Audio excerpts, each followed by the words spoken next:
Hey everybody, it's Michelle and I am the owner of Cave of Crystal. You may not have seen this face before, but here I am and I'm here to talk today about cleansing your crystals. So whenever you receive a crystal, whether it's something you bought at my shop, another shop, a gift, one you even found, what you should do is cleanse them first so you don't bring any unwanted energy into your house. And there's many different ways to do this, and I will go through several different processes that you can use. They're not exhaustive. There's probably more different things that you can do, but I wanted to familiarize you with some of the ways that you can clear crystals energy for your use, and then you can then program it with your own energy and your own intention. So let's get to it. Okay, everybody, on the table I have a bunch of different items that will illustrate ways to clean your crystals, and we'll talk about each one and a couple that can't be on the table because they're not tangible. So the first thing to do is take a crystal. You take any crystal. I'm going to use this optical calcite, and to cleanse it, the first thing that you can do is use sound. Sound's an easy way to cleanse the energy of your crystal. And just place it down on a surface, and you can use, I have here a Tibetan bowl and a Tibetan bell, but you can also use things like drums and rattles, tuning forks, and you can also use your own voice. So pick a tone that feels right for you and just tone that tone right into your crystal so the vibrations hit your crystal. So with the bowl, I like to place the bowl over top of the crystal, ring it, and then play it.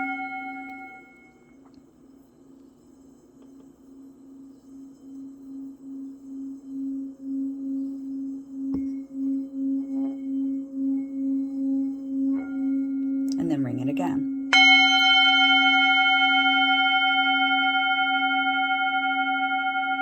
The vibrations go into the crystal, it moves the energy out. And with all of these cleansing options, you need to set your intent to clean the crystal, that you want the energy that's in the crystal to leave out the door, out the window, dissipate into the earth, dissipate into the ethers, however you visualize it. Just set your intent that you want this crystal to be cleaned of any residual energies.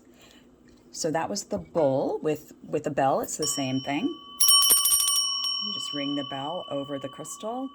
You can do this as many times as feels right and clean the crystal.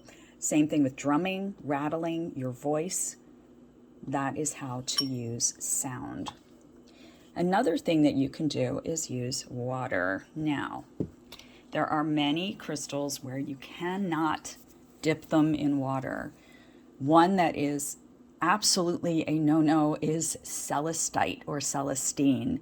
If you get even a little bit of water down into the cracks and crevices of celestite crystals, the whole thing will fall apart eventually because the water gets down inside there. You will not be able to clean it out, and the matrix that celestite is in is water soluble. So one day you'll pick up your celestite and it will crumble to a pile of celestite in your hand.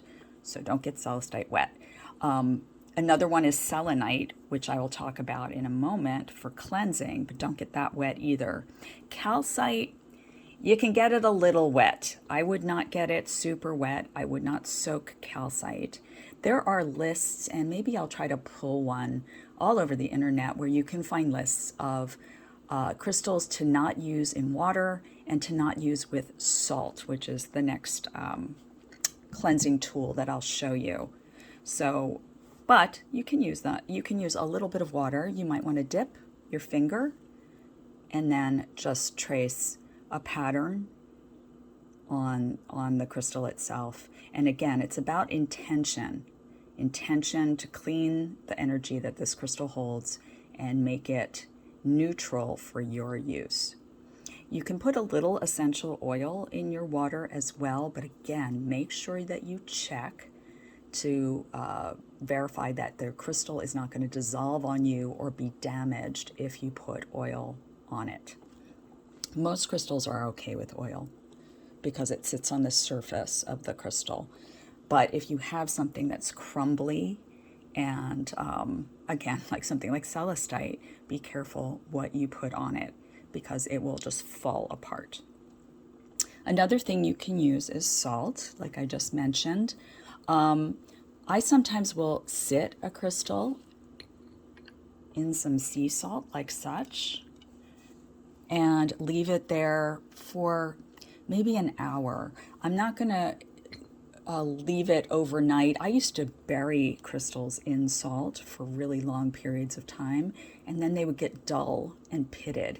What it does is it starts to eat through the smooth, polished finish that you have on your stone, and then it gets this really dull, kind of nasty coating on it with little pits. And that's even with quartz.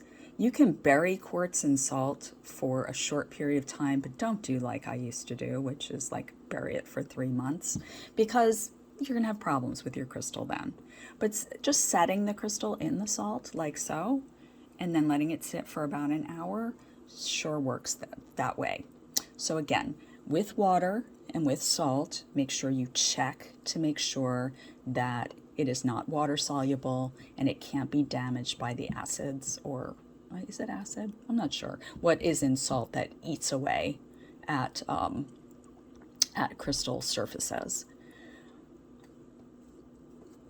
Another thing you can do is bury your crystal outside or in a plant pot. I don't have any earth. I was going to put earth in this bowl and I forgot to. But you can bury your crystal. Most crystals do well with being buried overnight. Some you can bury, like quartz is very durable. You can bury it for a long period of time. Just be careful with crystals that have a lot of crystal structure, like say this aragonite, for instance. All the dirt will get inside of all of the cracks and crevices and then leave you with a really nasty cleanup job.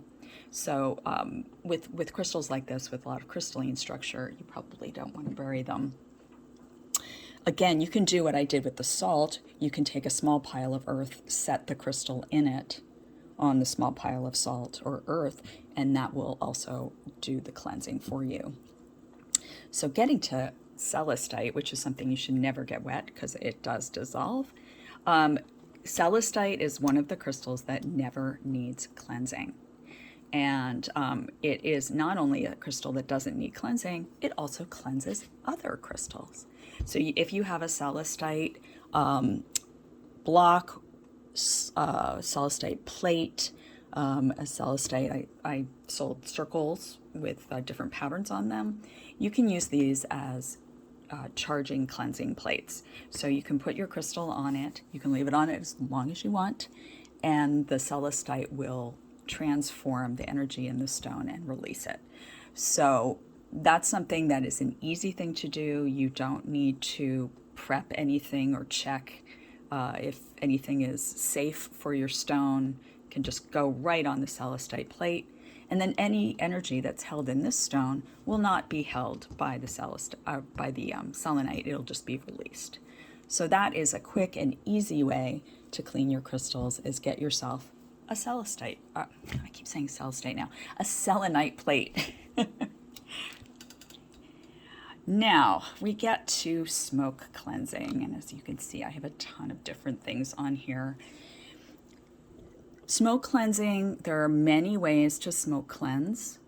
I will discuss some of the ways that I use, but there's tons more. One of the things that you can do is use incense. And here I have an incense cone in a burner, or you can use an incense stick like I have here in this holder. Once it starts smoking, then you can pass your crystal through the smoke, and with your intent to cleanse it, and pass it through the smoke multiple times, and it will remove any residual energy from that crystal. Another thing you can do is burn on a charcoal disc. Now, these charcoal discs are readily available. You can buy them on Amazon. You can buy them at your favorite metaphysical store. They come in little packs like this. And there are, I don't know, about 10 tablets in a pack. You just light one end. It sparks. You see sparks going all the way up the charcoal tablet, so watch you don't burn your fingers. And you just put it on an incense burner or a heat-resistant plate. And then you can pile whatever you want on top of it, and it will burn, and it will burn for a long time. So resins you can use are things like dragon blood. This is dragon blood resin. That's one of my favorite ones to use. You can also use things like copal. This is frankincense. Or you can use myrrh. Or you can use a combination of any of them. There are lots of resins out there that you can choose to work with. They smoke like big amounts of smoke, so you only need a small bit on your charcoal tablet to really generate a lot of smoke to pass your crystal through it multiple times and get it nice and clean. And this is good. This is a good method to use if you have a lot of crystals to clean at one time, because like I said, this tablet burns for hours. So you can use it to clean a whole array of crystals, or say you're just, you've used your crystals on an altar or a grid and you want to clean them all. Good way to do it. Another way is self-burning incense. This is self-burning incense, and it has the little like grains of this charcoal mixed in with the incense itself. All you do is you make a little mound on your heat-resistant plate, light it on fire, and then it burns. I have found that this can be frustrating to use because it just depends on who made it and how much of the charcoal is actually in it, because it doesn't necessarily burn terrific. So what I do is take the self-burning incense and I put it on the charcoal tablet, and that way I get every little ounce of smoke out of that incense that I can. So another thing is to burn herbs. And this is rosemary. This is one of my favorite herbs to burn for cleansing. And also I have bay leaf. Bay leaf's great because you can write with a ballpoint pen right on it what you want to release and just burn it right on the charcoal tablet. There's a ton of different things that you can use. Herbal lore is vast, and there's lots of good books out there on herbal lore and herbs that you can use for smoke cleansing. There's plenty. There's mugwort. There's regular cooking sage. I buy it in a tea form and burn it that way. And the list goes on and on. And there's lots of also good information out there about what the correspondence is for each herb, what you're releasing with each herb. Now we get to the controversial stuff.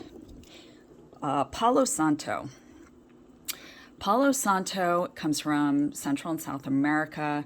It's a type of wood tree, and because it's become very popular, it's also become very over-harvested.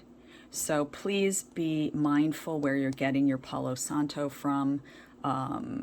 If you can, buy from locals who harvest responsibly, as opposed to greedy companies that harvest irresponsibly because they're cashing in on a trend.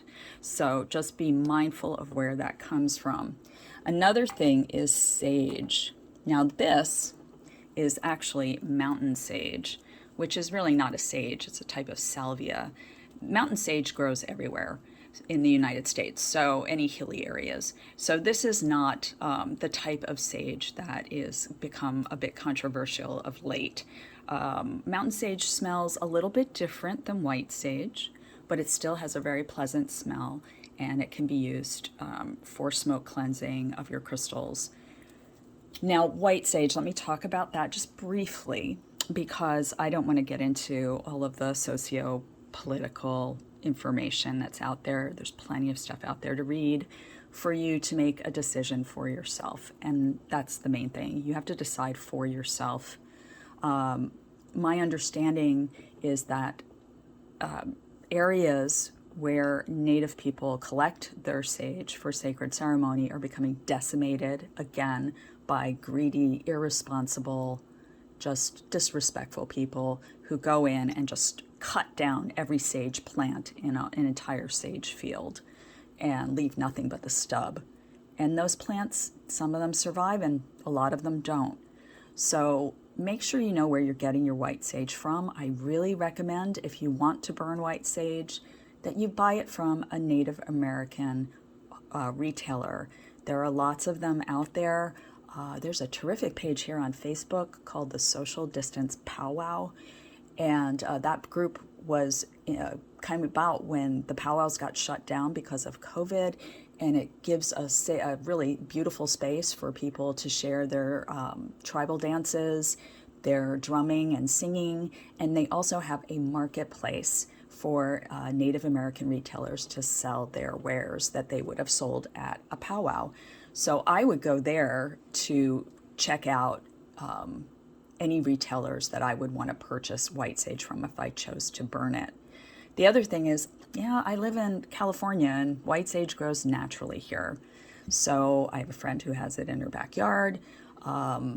It's something I can grow in a pot. So it's up, again, it's a choice. If you want to burn it, so be it, but make sure you're being responsible about it. This is what I use for a feather fan. It's an owl feather. It's an owl wing, actually, on a sheep pelvic bone. And I've made this myself, and I use this to fan my smoke. You can use whatever type of fan you want to, or you can just use your hand. You don't need anything fancy.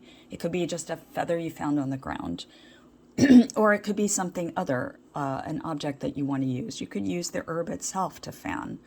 But again, with smoke cleansing, it's just passing it through the smoke, visualizing an intention to clear that crystal of its energy, and there you go.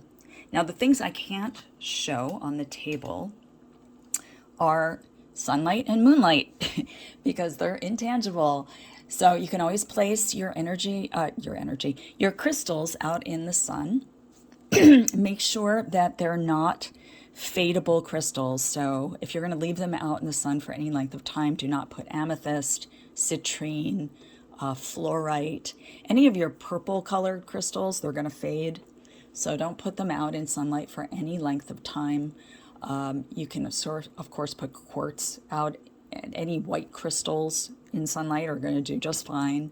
But any of your colored crystals will fade over time. Purple especially fades fast. So don't leave it out in the sun for any length of time. But to cleanse, you just need to put it out for a little while, maybe an hour. I'm talking about years. Don't leave your crystals out for years. The other thing is moonlight. You can cleanse your crystals under any phase of the moon. It does not have to be the full moon. You can cleanse it under the dark moon, under a crescent, waxing or waning, or under the full moon. Just depends on what your intention is and what you feel needs to be cleaned from the crystal. Most new moon intentions involve new beginnings. Most full moon intentions involve kind of harvesting what you've manifested and allowing it to be let go. So depends on what you want to do. And I would suggest that you look at some books on correspondences for the moon, or Farmer's Almanac, or anything like that, which would give you more insight into which phase of the moon you want to clean this particular crystal under. So that's that. If you have any comments, please feel free to comment on the video. And those are just some suggestions from my perspective of what you can use. You may have your own traditions and your own way of cleansing your crystals, but it's something I really recommend when you receive a new piece and into your collection. So I will see you later on at a live sale, Specimens Today, and take care of yourself. Bye-bye.